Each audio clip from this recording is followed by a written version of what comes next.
With Galaxy S22 Ultra's built-in S Pen and the Samsung Notes app, your team can capture every moment of inspiration. Here are some tips for getting started. You can launch Samsung Notes right from your home screen or from the Air command menu, which pops up whenever you slide out the embedded S Pen. Once in the app, you'll see all your past notes, and you can create a new one just by clicking the pen icon. Set your preferred writing tool. Set line thickness, color, highlighter color, and more. If you want to customize your note even more, go to the Settings menu, and you can choose a template and background color. You can automatically convert handwritten notes to text, and you can quickly export notes or sync to OneNote. Samsung Notes also lets you quickly mark up existing documents.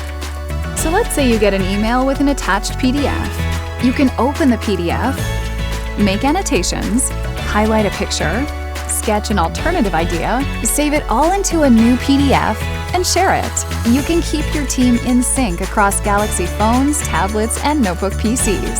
Samsung Notes is for more than just taking notes. It's for organizing your business life and improving productivity on the go for you and your entire team.